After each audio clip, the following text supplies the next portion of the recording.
नमस्कार, बुलेटिन में स्वागत है आपका और मैं हूं आपके साथ जागृति खंतवाल। बुलेटिन की शुरुआत करेंगे बड़ी खबर के साथ। आज सीएम सुक्खू के साथ पीडब्ल्यूडी की बैठक, ये बड़ी और अहम जानकारी आपको बता रही, जहां सीएम ने सचिवालय में मीटिंग बुलाई है। एनएचएआई के अधिकारियों को निर्देश दिए जाएंगे और साथ ही आपको बता दें कि सड़कों की दुर्दशा सुधारने को लेकर भी इस बैठक में चर्चा की जाएगी। इसके अलावा सीएम खुद जांचेंगे पीडब्ल्यूडी की प्रोग्रेस रिपोर्ट। तो ये बड़ी और अहम जानकारी आपको बता रही, जहां सीएम सुक्खू के साथ आज पीडब्ल्यूडी विभाग की बैठक होगी, जहां पर आपको बता दें कि सीएम ने सचिवालय में यह बैठक बुलाई है। एनएचएआई के अधिकारियों को सीएम निर्देश देंगे और इसके अलावा सड़कों की दुर्दशा पर भी इस बैठक में चर्चा की जाएगी। तो काफी महत्वपूर्ण ये बैठक रहने वाली है। वहीं आपको बता दें कि सीएम सुक्खू ने पीडब्ल्यूडी के साथ ये बैठक बुलाई है, जहां पर सीएम ने सचिवालय में मीटिंग बुलाई है। तो एनएचएआई के अधिकारियों को सीएम निर्देश देंगे। सड़कों की दुर्दशा सुधारने को लेकर इस बैठक में चर्चा की जाएगी और सीएम खुद जांचेंगे पीडब्ल्यूडी की प्रोग्रेस रिपोर्ट। इसी खबर पर ज्यादा जानकारी के लिए ब्यूरो चीफ विकास शर्मा हमारे साथ जुड़ गए। विकास, सबसे पहले जानना चाहेंगे, सीएम सुक्खू की आज पीडब्ल्यूडी विभाग के साथ बैठक होने वाली है, क्या कुछ इस बैठक में अहम रहने वाला है और किस वक्त बैठक जो है वो शुरू की जाएगी? देखिए, बिल्कुल ये मीटिंग शुरू हो गई है और कुछ देर पहले ही बैठक जो है उसका यहाँ किया जा रहा है। और जिस तरह से मुख्यमंत्री आप दिल्ली से लौटे हैं और दिल्ली दौरे के दौरान वहां पर कई केंद्रीय मंत्रियों से जो है उनकी मुलाकात हुई। हिमाचल प्रदेश के जो विकासात्मक कार्य जो केंद्र की तरफ से जो चलाए जा रहे हैं उनमें तेजी लाने की बात जो है वो यहाँ पर की गई थी।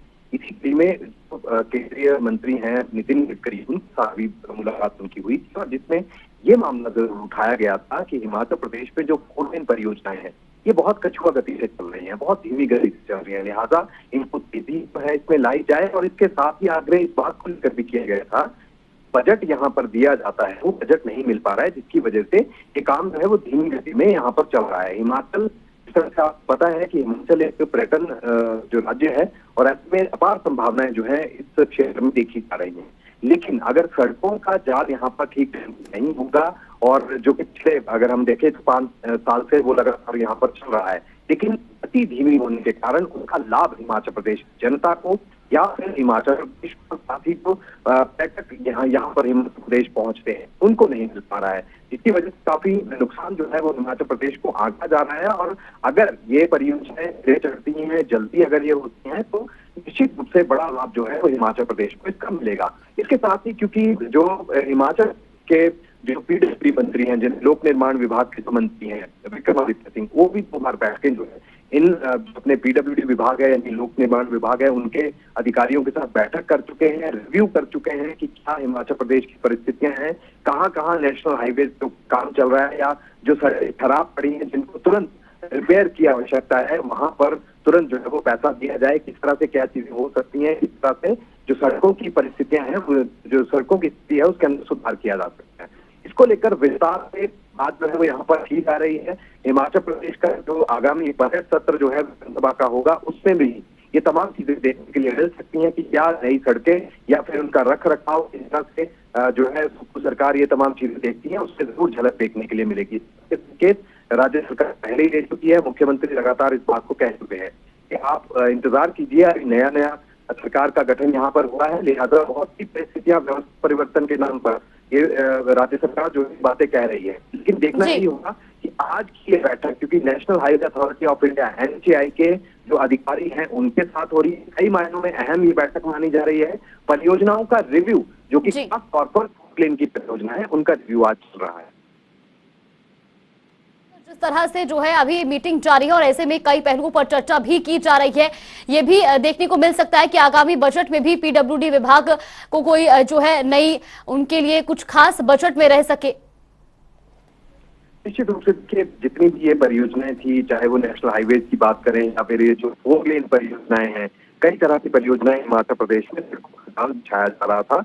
उनकी जयराम ठाकुर की जो सरकार थी उनके समय में भी जो केंद्रीय मंत्री थे उनके साथ मिलकर कुछ नेशनल हाईवे जो है वो यहाँ पर है वो दिए गए थे, लेकिन वो सिरे नहीं चढ़े। और इसको लेकर उसमें विपक्ष भी लगातार यही बात कह रहा था कि क्या जो डबल इंजन की सरकार की बात जो है वो भाजपा यहाँ पर कहती है, क्या वो डबल इंजन ठीक तरीके से काम कर रहा है ये सत्ता तय करे। और इस बीच चुनाव हुए और चुनाव में भाजपा को हार का सामना करना पड़ा, लेकिन कांग्रेस पार्टी की सरकार यहाँ पर बन चुकी है। और ऐसे में पूरी कोशिश यहाँ पर मुख्यमंत्री और उनकी टीम की यही है कि हिमाचल प्रदेश के लिए कुछ अच्छे कार्य जो है वो यहाँ पर किए जा सके और केंद्र सरकार से ज्यादा बजट जो है वो इन तमाम जो योजनाएं हैं हिमाचल प्रदेश में जो लंबित पड़ी हैं या जो धीमी गति से यहाँ पर चल रही हैं, इनके लिए बजट जो है वो केंद्र सरकार को मुहैया कराया जा सके। जी बिल्कुल विकास, बहुत बहुत धन्यवाद आपका हमारे साथ जुड़ने के लिए और तमाम जानकारी हम तक पहुंचाने के लिए।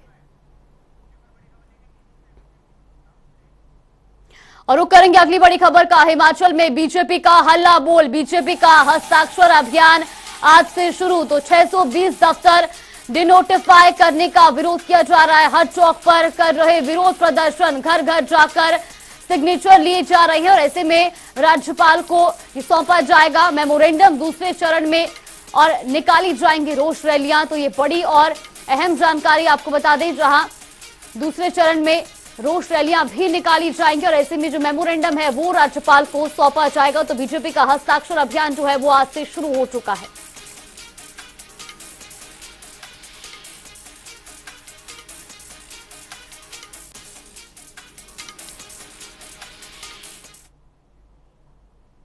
वहीं सबसे पहले मंडी के सिराज से बीजेपी ने कांग्रेस के खिलाफ बिगुल फूंका किया है, जिसको लेकर आपको दिखाते हैं बीजेपी के मुख्य प्रवक्ता रणधीर शर्मा के साथ ब्यूरो चीफ विकास शर्मा की एक्सक्लूसिव बातचीत।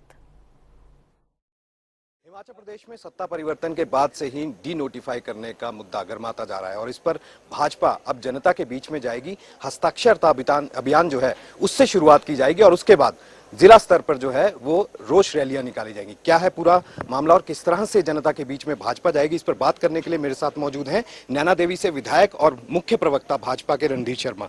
रणधीर जी, क्या है पूरा, अब किस तरह से आपने कार्य योजना बनाई है, जनता के बीच में किस तरह से भाजपा जाएगी? देखिए, भारतीय जनता पार्टी ने वर्तमान सरकार द्वारा एक तुगलकी प्रमाण जारी करके जिस तरह से 1 अप्रैल 2022 के बाद खुले और स्तरोन्नत किए गए इंस्टीट्यूट बंद करने का निर्णय लिया था, उसके खिलाफ शुरू से हर मंडल, हर विधानसभा क्षेत्र पर विरोध प्रदर्शन हुए। हमने विधानसभा धर्मशाला में आयोजित सत्र के दौरान भी इसका विरोध किया। शब्द बाद में ली, पहले इस मुद्दे को उठाया।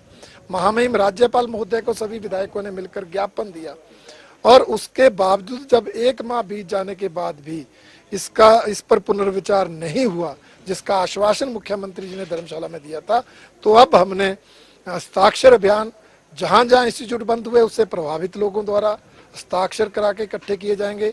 जिला मुख्यालयों पर 25 फरवरी से विरोध प्रदर्शन आयोजित करके इन हस्ताक्षरों को एकत्रित किया जाएगा और महामहिम राज्यपाल महोदय को सौंपा जाएगा। आज से इस हस्ताक्षर अभियान की शुरुआत सराज से माननीय पूर्व मुख्यमंत्री नेता प्रतिपक्ष जयराम ठाकुर जी ने की है।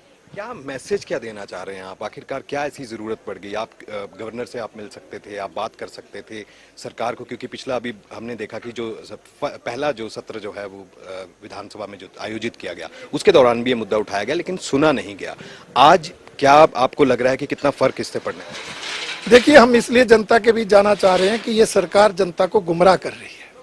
ये सरकार ये कह रही है कि इन इंस्टीट्यूट्स के लिए, इन संस्थानों के लिए बजट का प्रावधान नहीं था, इनके लिए पोस्टें क्रिएट नहीं की गई और अब हमारे पास पैसा नहीं है क्योंकि पिछली सरकार 70,000 करोड़ का कर्जा छोड़कर चली गई। इसलिए जनता को हम बताना चाहते हैं कि हमारी सरकार ने 70,000 करोड़ का कर्जा नहीं लिया।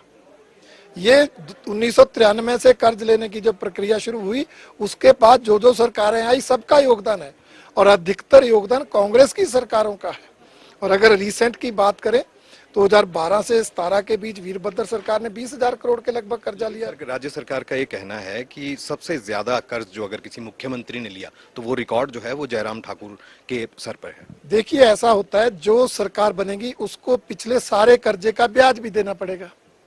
जब वीरभद्र जी की 2012 में सरकार बनी तो 28,000 करोड़ था कर्जा, तो 28,000 करोड़ का ब्याज देना पड़ता था।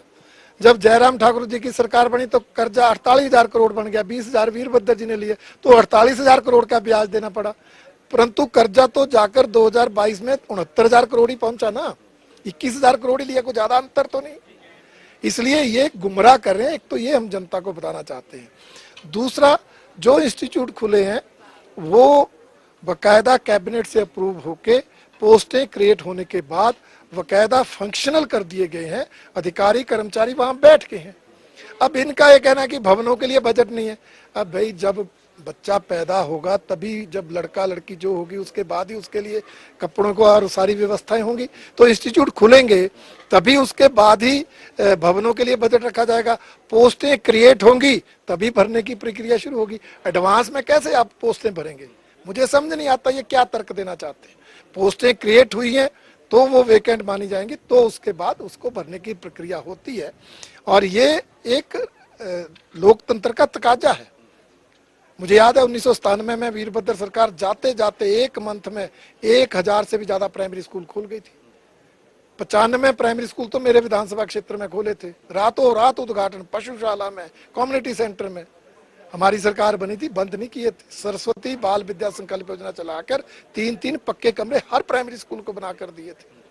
26 डिग्री कॉलेज वीरभद्र जी एक हफ्ते में खोल गए थे। हमारी जयराम सरकार ने सारे डिग्री कॉलेज चलाए। तो ये परंपरा है, उसको आगे चलाना चाहिए, लोकतंत्र का तकाजा है। परंतु इस तरह इंस्टीट्यूट बंद करना, और ना केवल इंस्टीट्यूट बंद करना, अभी तो टेंडर बंद कर दिए, जो काम चल रहे थे वो रोक दिए, जो टेंडर अवार्ड हुए थे उनके काम शुरू करने से बैन लगा दिया, और हिमकेयर योजना को बंद करने की योजना चल रही है। यहाँ तक कि कई लोगों को पेंशन नहीं मिल रही है। 125 मिनट तक जीरो बिल आने बंद हो गए हैं, पीने के पानी के बिल आने शुरू हो गए। तो ये जनहित के भी काम बंद किए जा रहे हैं। लेकिन सवाल एक और है कि ये जो हस्ताक्षरता अभियान है, आज से ये शुरुआत इसकी सिराज से आपने बताया कि वहां से हो रही है, उसके बाद ये क्या है, जिला स्तर पर आगे आप इसको कुछ करना चाह रहे हैं? आज कहाँ ये आयोजित है? आज के बाद ये हर विधानसभा क्षेत्र में जहां इंस्टीट्यूट बंद हुआ है, मान लो एक पटवार सर्कल है, तो उस पटवार सर्कल से जितने लोग प्रभावित हो रहे हैं उसको बंद करने से उन सबसे हस्ताक्षर कराए जाएंगे।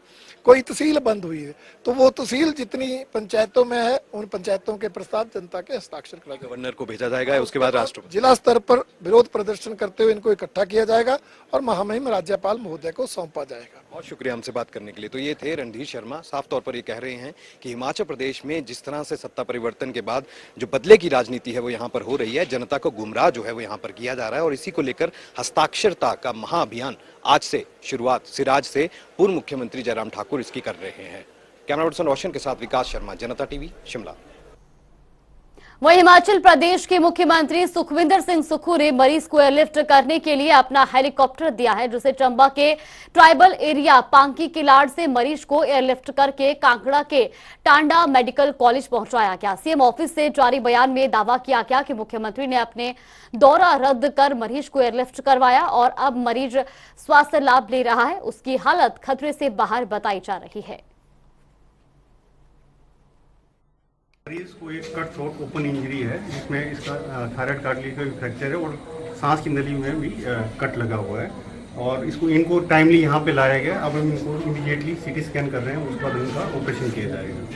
अभी टाइमली जो है लाने से इनकी जान को बचाव हुआ है। माननीय मुख्यमंत्री हिमाचल प्रदेश ठाकुर सुखविंदर सिंह का मैं तहे दिल से स्वागत करता हूँ, जिन्होंने भाई सेवा करवा के मेरे भाई की किलाड़ में हेलीकॉप्टर पहुँचाया और मेरे भाई की जान बचाई, और जिससे हमारे सर्विस से टांडा में पहुँचाया, और टांडा पे सारा मेडिकल स्टाफ यहाँ लगा हुआ, और मेरे भाई की जो है अभी जान जो है बिल्कुल खतरे से बाहर है और सही उसका उपचार हो रहा है। और मैं माननीय मुख्यमंत्री जी का तहे दिल से स्वागत करता हूँ, अभिनंदन करता हूँ। हिमाचल प्रदेश के सोलन जिले की नालागढ़ ट्रक ऑपरेटर यूनियन में कुर्सी को लेकर चल रही खींचतान खत्म होने का नाम नहीं ले रही। एशिया की सबसे बड़ी ट्रक यूनियन अब दो फाड़ होती नजर आ रही है। कांग्रेस से मुख्य संसदीय सचिव हिमाचल प्रदेश सरकार के भाई हरभजन सिंह ने नालागढ़ कार्यालय में जाकर यूनियन के अध्यक्ष पदभार ग्रहण कर लिया। वहीं उनके विरोधी दूसरे गुट ने भाजपा नेता गुरमेल चौधरी को समांतर प्रधान चुन लिया। वहीं मुख्यमंत्री से आग्रह किया गया कि वो दाड़लाघाट और बरमाणा में सबक लेते हुए सीपीएस को समझाएं कि वो अपने परिवार को इस विवाद से दूर रखें।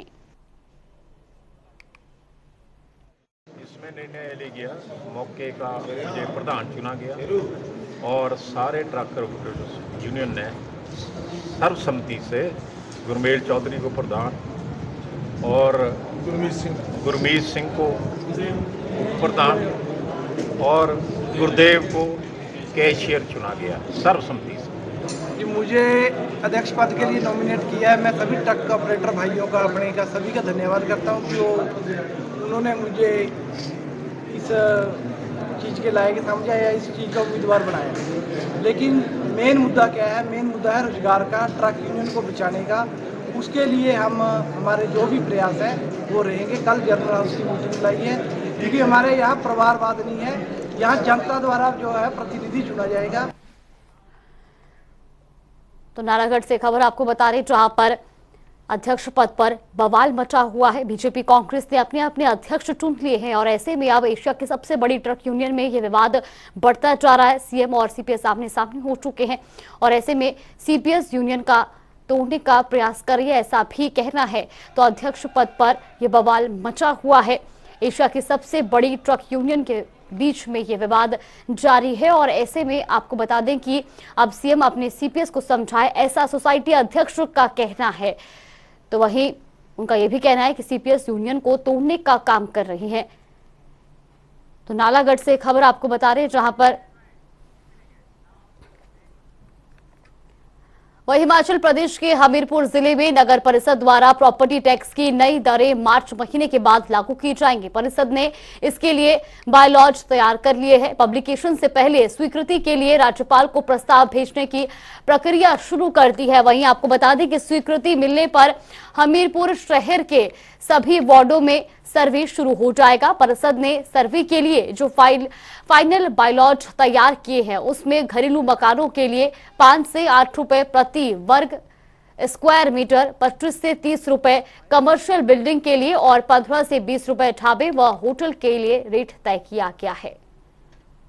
तो सर्वे के बाद तो वो सर्वे के बाद ही लगेगा कि कितना असेसमेंट बनेगी। फिलहाल जो भी हमारी असेसमेंट है वह तकरीबन 1 करोड़ 65 लाख के करीब होती है वार्षिक, जो कि हम डिमांड करते हैं लोगों से। कई जगह रेजिडेंशियल प्रॉपर्टीज़ में लोगों को ज़्यादा लग रहा था, तो हमने इसमें हाउस टैक्स की दरें कुछ इस तरीके से बनाई हैं कि गरीब से गरीब तबके के ऊपर ज़्यादा असर ना पड़े, और इसी तरीके से हमने दरें बनाई हैं। थोड़ा सा असर तो लोगों को पड़ेगा। 15 से लेकर 30 रुपये तक एक कमर्शियल बिल्डिंग का टैक्स रहेगा पर स्क्वायर मीटर का, और इसके लिए नगर परिषद अब जल्द ही इसका सर्वे भी कराने जा रहा है, जो कि GIS बेस्ड सर्वे होगा, सैटेलाइट बेस्ड सर्वे होगा, जिसमें प्रॉपर्टीज़ का सारा रिकॉर्ड हमारे पास आएगा। वहीं बिलासपुर के उपायुक्त पंकज राय ने एनटीपीसी की ओर से कोल बांध विस्थापितों के लिए बनाई गई कॉलोनियों का निरीक्षण किया। ग्रामीण विकास सलाहकार समिति के सदस्य भी इस निरीक्षण का हिस्सा बने। इस मौके पर उपायुक्त ने बांध विस्थापितों की सभी समस्याओं को सुना और उसे जल्द निपटाने का आश्वासन भी दिया। उपायुक्त पंकज राय ने बताया कि एनटीपीसी की ओर से स्थापित इन कॉलोनियों में सभी बुनियादी सुविधाओं को जल्द से जल्द मुहैया करवाया जाएगा। आज हमने जो लोगों की रिक्वेस्ट थी बार बार आ रही थी, उनके उस संदर्भ में हम यहाँ आए थे। हमारे साथ सभी सीनियर ऑफिसर्स भी यहाँ पे प्रेजेंट हैं और जो लोगों की डिमांड्स हैं वो हम मीटिंग तो काफ़ी हुई थी लेकिन फील्ड विजिट नहीं हुआ था, तो आज फील्ड विजिट किया है और विभाग के सभी सीनियर ऑफिसर एक्शंस हमारे साथ हैं, PWD, IPH और लक्षणी बोर्ड के। तो जो लोगों की डिमांड है उनको हम, जो जेन्युइन डिमांड है उनको हम कंसिडर करेंगे और हमने डायरेक्शंस भी दी हैं कि 15 दिन के अंदर सारे एस्टिमेट्स बना के तैयार करवा लें और फाइनली जब ये सारा काम कंप्लीट हो जाएगा उसके बाद हम इसको टेक ओवर करेंगे। जब एक कमेटी मैंने ऑलरेडी कॉन्स्टिट्यूट की है ADC की अध्यक्षता में और उसमें सारे ऑफिसर्स हैं, जब एक बार पूरे काम कंप्लीट हो जाएंगे और लोकल जो यहाँ के रिप्रेजेंटेटिव है और लोकल जो यहाँ के स्थानीय जनता है जब वो सेटिस्फाई हो जाएगी उसके बाद हम इसको टेक ओवर करेंगे और फिर उसके बाद हमीरपुर का नगर एवं ग्राम योजनाकार विभाग सुजानपुर और भोटा जैसे इलाकों के लिए आगामी 20 सालों का मास्टर प्लान तैयार करेगा। गांव में बेहतरीन सुविधाएं पहुंचाने और इन्हें हर दृष्टिकोण से बेहतर बनाने के लिए ये मास्टर प्लान तैयार किया जा रहा है, जिसे अगले 20 सालों तक इन शहरी और ग्रामीण इलाकों के लोगों के जीवन और सुगम बनाया जा सके। और इन मास्टर प्लान में इन क्षेत्रों की आय बढ़ाने, पानी और सड़कों से जुड़ाव को शामिल किया गया है। वहीं TCP विभाग की ओर से इन क्षेत्रों को विकसित करने के लिए कवायद भी शुरू कर दी है। गौरतलब है कि सरकार को हमीरपुर के नगर परिषद को नगर निगम बनाने का प्रस्ताव भेजा गया है। प्रशासन ने इस प्रस्ताव में जिला मुख्यालय के साथ लगते पंचायतों को शामिल करने का प्रपोजल रखा है। नगर एवं ग्राम योजना विभाग के द्वारा समय समय पर लोगों को जागरूक किया जाता है। इसमें व्याप्त जिन प्रावधानों के अनुसार सर्वप्रथम 16C का है, जिसमें हम कोई भी जमीन की खरीद फरोख्त से पहले एक टाउन एंड कंट्री प्लान विभाग से लोगों को अप्रूव करवाना रहता है। उसमें सबसे पहले लोगों को अगर वो कंप्लीट शेयर ट्रांसफ़र कर रहे हैं एक खसरे में, या अपनी जितनी भी एक खसरे में उनका शेयर बनता है वो ट्रांसफ़र कर रहे हैं, तो उसमें ज़्यादा उनको सिर्फ एक NOC की आवश्यकता होती है, वो कर सकते हैं। कई बार ऐसा भी देखा गया है कि लोग भूमि में, मलकियत भूमि में भी किसी को बेच या खरीद फरोख्त कर लेते हैं, तो इसलिए हमने उस चीज़ को पहले से ही। वह हिमाचल प्रदेश की राजधानी शिमला के रामपुर में भीषण अग्निकांड हुआ है। सेंट से लगभग 5 किलोमीटर दूर गांव बिथल के चौहान जनरल स्टोर में आग लगी, जिसमें करोड़ों का नुकसान होने का अनुमान लगाया जा रहा है। मिली जानकारी के अनुसार ये आग बुधवार सुबह करीब 5 बजे लगी। वहीं आग लगने की सूचना मिलते ही रामपुर, जाखड़ी, कुमारसैन और बायल से फायर ब्रिगेड की गाड़ियां पहुंची और आग पर काबू पाया गया। करीब 6 घंटे के बाद आग पर कड़ी मशक्कत के बाद काबू पाया जा सका।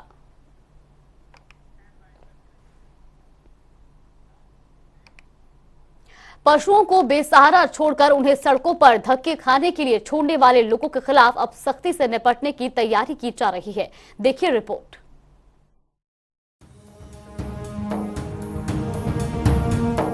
बेसहारा पशुओं को लेकर हिमाचल का प्रशासन अब सख्त हो गया है, जिसके चलते पशुओं को बेसहारा छोड़कर उन्हें सड़कों पर धक्के खाने के लिए छोड़ने वाले लोगों के खिलाफ अब सख्ती से निपटने की तैयारी की जा रही है, जिसको लेकर बैठक की गई। डीसी रामकुमार गौतम के मुताबिक टैग लगे हुए पशुओं को तो पुलिस ऐसे लोगों के चालान काटेगी।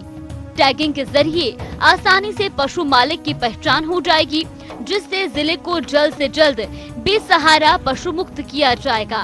ये जो रिस्पॉन्सिबिलिटी है हमारी लोकल बॉडीज़ की है, जो गांव है वहाँ पे पंचायत की रिस्पॉन्सिबिलिटी है, और शहर है वहाँ पे जो है हमारी नगर पंचायतों की और नगर परिषदों की रिस्पॉन्सिबिलिटी, जिसको एक पूरी टीम के रूप में कार्य किया जाएगा, जिसमें हमारे जो एनिमल हस्बेंड्री के लोग हैं और जो पंचायत के लोग हैं वो सारा मिलकर जो है इनको, जैसे गौ सदन जहाँ जहाँ बने वहाँ पर इनको पहुँचाएँगे, और हम अपने शहर को जो है और अपने ज़िला को जो है वो स्टे एनिमल फ्री शीघ्र ही करेंगे। इसमें पुलिस की टीम भी है, और जो टैग जिस पे लगे हैं और जिसका एनिमल आइडेंटिफाई होता है उसको फिर उसके अकॉर्डिंगली जो हमारा 500 रुपये फाइन है वो किया जाएगा।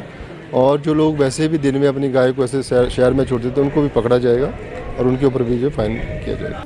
ग्रामीण इलाकों में बेसहारा पशुओं पर पंचायतें अपनी निगरानी सुनिश्चित करेगी, वहीं शहरी क्षेत्रों में शहरी निकायों को ये काम सुनिश्चित करना होगा। सभी पंचायतों को पंचायत स्तर पर कार्य करने के लिए 15वें दिन वित्त आयोग के तहत धनराशि भी प्रदान की जाएगी। सिरमौर जिले में वर्तमान में करीब 14 गौ सदनों में निराश्रित मवेशियों का पुनरावास किया गया है, और गौ सदनों की संख्या बढ़ाए जाने के लिए प्लान तैयार किया जा रहा है, जिससे जिले में घूमते पशुओं से लोगों को काफी राहत मिलेगी। नाहन से देवेंद्र वर्मा की रिपोर्ट।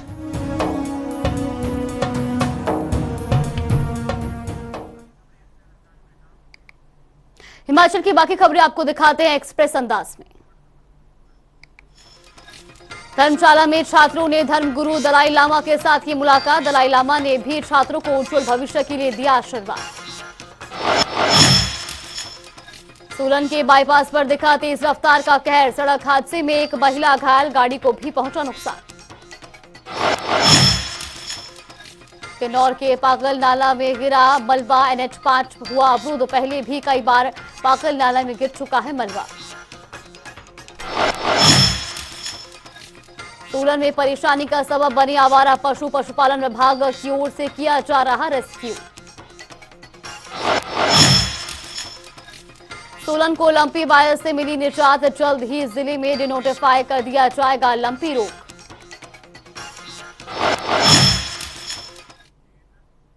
बुलेटिन में फिलहाल के लिए बस इतना ही। आप बनी रहिए हमारे साथ। नमस्कार।